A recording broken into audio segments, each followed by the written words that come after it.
ہمارے پاس قرآن اور حدیث ہے تو فرقوں میں کیوں بٹے ہیں؟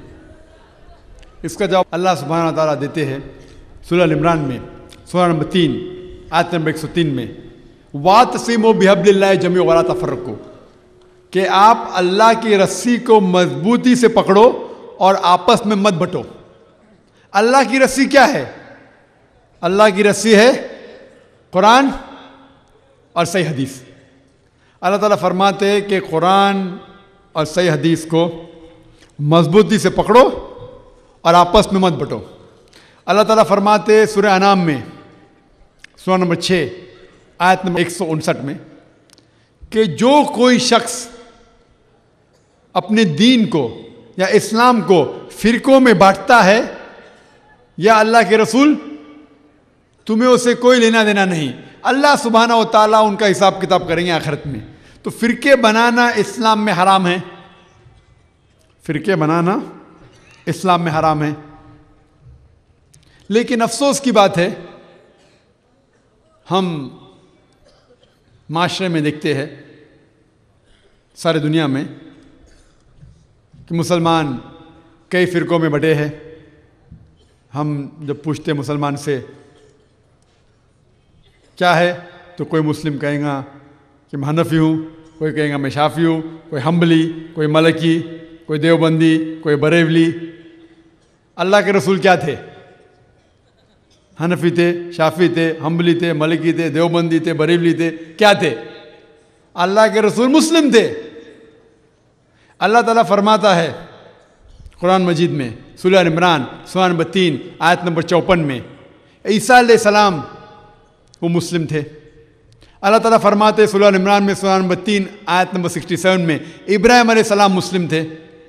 اور جو آیت سے میں نے میرے تقریر کو ختم کیا وہ سورہ فصلت کی آیت تھی، سورہ 41 آیت نمبر 33، وَمَنْ أَحْسَنُ قَوْلًا مِّمَّنْ دَعَا إِلَى اللَّهِ وَعَمِلَ صَالِحًا قَالَ إِنَّنِي مِنَ الْمُسْلِمِينَ۔ وہ شخص سب سے بہتر ہے، وہ شخص جو لوگوں کو اللہ کی طرف بلاتا ہے، اچھے اعمال کرتا ہے اور کہتا ہے کہ میں مسلم ہوں۔ تو اگر کوئی شخص آپ سے پوچھے آپ کون ہیں تو سب سے اچھا جواب ہے مسلم۔ افسوس کی بات ہے کہ اکثر لوگ فرقوں میں بٹے ہوئے ہیں اور اپنے اپنے گروہ بناتے ہیں۔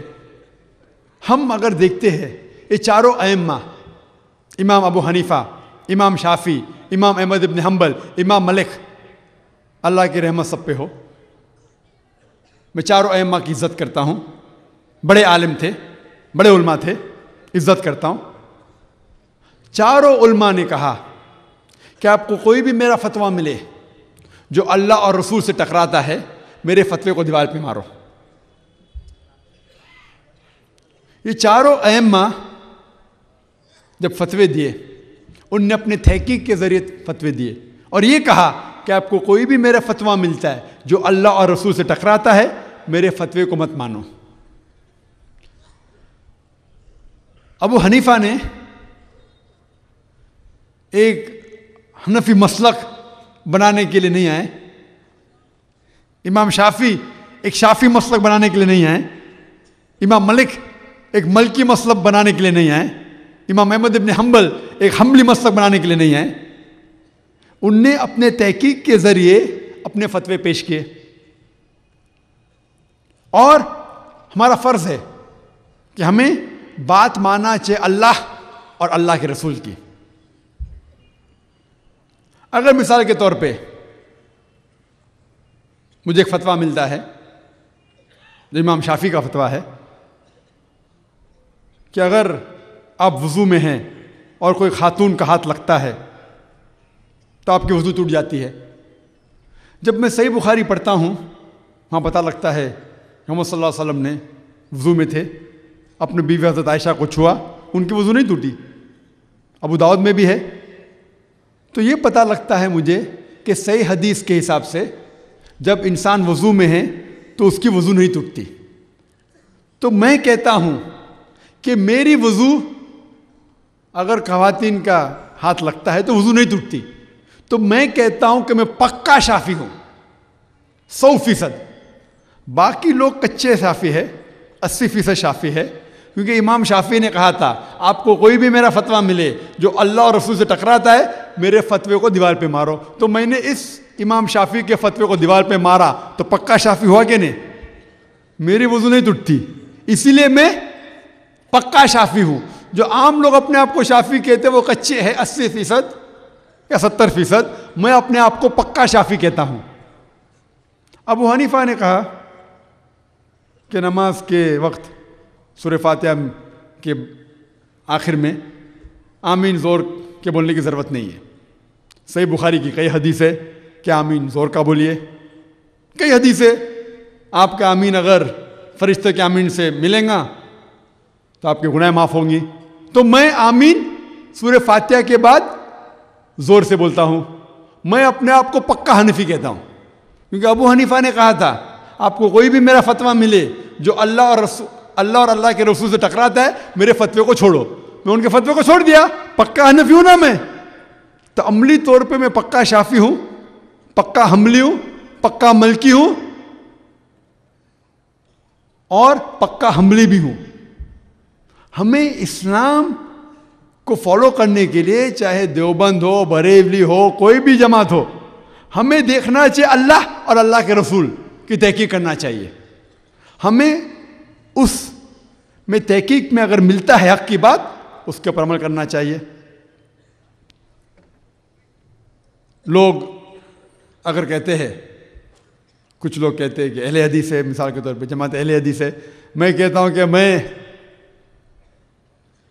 سب حدیث پہ عمل نہیں کرتا ہوں، صرف صحیح حدیث پہ عمل کرتا ہوں. میں اپنے آپ کو اہل صحیح حدیث کہتا ہوں. حدیث ضعیف بھی ہے، موضوع بھی ہے، صحیح بھی ہے. میں جانتا ہوں کہ اہل حدیث بھی صحیح حدیث پہ عمل کرتے ہیں، لیکن اگر میں اپنے آپ کو کہوں گا تو میں کہوں گا میں اہل صحیح حدیث ہوں، کیونکہ میں پکا قرآن اور صحیح حدیث پہ عمل کرتا ہوں، ضعیف حدیث پہ نہیں، صحیح حدیث پہ عمل کرتا ہوں.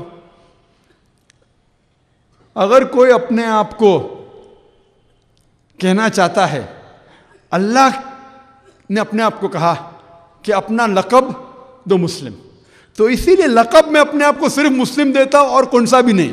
عملی طور پہ پکا حنفی ہوں، پکا شافعی ہوں، پکا مالکی، پکا حنبلی، پکا اہل حدیث. لقب سے میں اپنے آپ کو مسلم کہتا ہوں کیونکہ اللہ تعالیٰ فرماتے ہیں سورہ حج میں، سورہ نمبر 22 آیت نمبر 78 میں اللہ تعالیٰ فرماتے ابراہیم علیہ السلام سے کہ ہم نے آپ کا نام رکھا مسلم. اس سے اچھا الفاظ ہے ہی نہیں. ہم آپس میں کیوں جھگڑا کر رہے؟ وہ حنفی، وہ شافعی، وہ حنبلی، وہ مالکی، یہ دیوبندی، یہ بریلوی، کیوں جھگڑا کس بات کا؟